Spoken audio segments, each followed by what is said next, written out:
This is not Christmas carols, it's just hiding. It says Rudolph the Reindeer. It's just hiding my script. Good for you. So, I want to welcome you all and thank you on behalf of Mary and Philip for being part of this very special ceremony.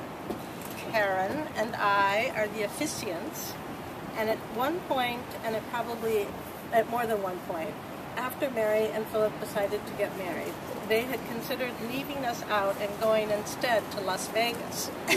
And to do this quickly without any complications. But because they loved us, they decided to include us.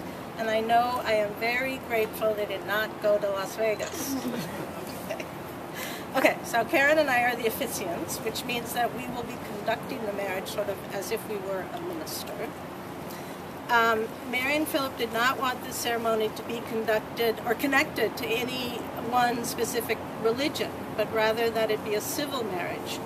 But unlike a civil wedding, they wanted to be married by people who knew them very well. Thus, we are here. When Karen and I asked Mary and Philip to come up with the 3 things they both considered to be the most important for a successful marriage, they told us trust, patience, and passion. Before describing how I see Mary in light of these 3 values, I want to tell a short story about my first impression of Philip's relationship to Mary. After I finish that and talking about Mary, then Karen will do sort of the opposite version. So, this is my story about Philip. Almost exactly a year ago, Mary went into a second unplanned surgery because she was bleeding internally from her first surgery. After this second surgery, which was at least 5 hours long, 3 hours shorter than the first one, we got word that she was in the post-op room and that we could go visit her there. In the post-op room, the patient is still very much out of it and often in a lot of pain because the anesthesia from surgery is wearing off. The shock of the surgery is beginning to sink in. I've been with Mary in the post-op room many times, and it's always very hard for me to see her that way, and this was the worst I had ever seen her. There was a lot of activities, several nurses, all of them looking very intent and busy changing tubes and monitoring machines, and there were several of us there, including Philip, who seemed to know that he should be the one Mary could see. So he stood at the foot of her bed while the nurses hovered over both sides. And despite the fact that Mary was obviously suffering from pain and shock and thoroughly disoriented and confused, Philip was completely calm. And as Mary came in and out of being there and not being there, he said quietly, "Mary, let's see how well you remember your numbers in Danish." Mary had been studying Danish by herself over the last couple of months in anticipation of going with Philip to Denmark.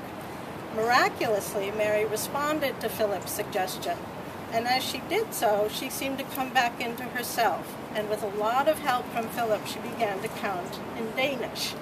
When she got to the number 6 or 7, she really seemed to have rallied and had become completely lucid.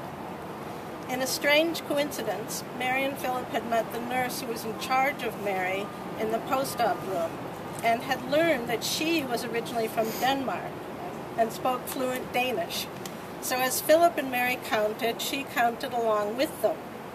Mary, who doesn't remember counting in Danish, does remember saying to the nurse one of the few complete sentences she had learned in Danish, which happened to be, "I am beautiful." To which the nurse replied, "Yes, you are beautiful." So, like a knight in shining armor, this half-Danish, half-Canadian young man woke his sleeping beauty and brought her out of the nightmare she had been in. And I have rarely been more grateful to anyone.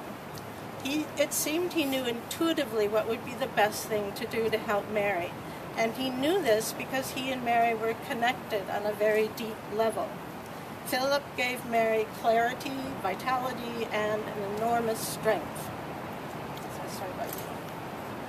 Now a little bit about Mary and the three qualities she values most in her relationship with Philip. So first, trust.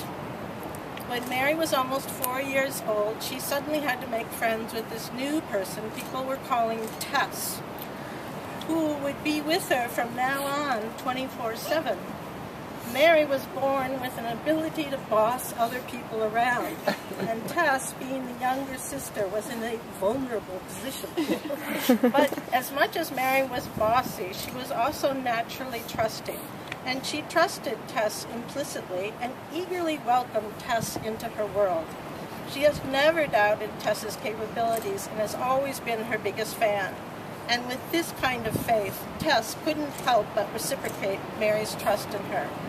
I think Mary's relationship with Tess is a good indicator of her current and future relationship with Philip. Patience. Mary can seem at times to be the most impatient person in the world. As her mother, I was probably always too slow to keep up with the pace at which Mary wanted to lead her life. So I had no idea that beneath that impatient veneer, she was hiding this incredible ability to remain patient in the face of very large, potentially overwhelming tasks. She learned early on that patience conquers all. Some people, maybe most, only learn about patience when they get much, much older, and they often wish they had only been more patient when they were young. Mary is ahead of the game in this respect. She has proven to herself what patience can accomplish in things as varied as staging a production of Rosencrantz and Guildenstern when she was, I'm saying 15? Somewhere around that. With actors who were mostly younger than she was, battling with the incompetence of doctors. She hung in there and her patience paid off. No one could have lasted through all those rehearsals, trying to rein in her actors who were endlessly distracted by things other than rehearsing. And no one could have put up with all the senseless pain that kept threatening to overwhelm her life. But Mary did. She seemed to know that her patience would pay off, and she was right. Each of her productions was a greater success than the last, and she usually proved herself to be right and the doctors to be wrong. So having patience is never a bad thing, and it's a very good thing when two people are trying to build a life together. Passion, the last of these qualities, is the easiest, I think, to see in Mary. She is never and will never be accused of hiding her passion. If she loves something or someone, she always loves in capital letters. She is also a romantic, and passion and romance are very good partners. It's difficult to imagine that by choosing to become Mary's partner, Philip will ever suffer from a passionless life. Karen.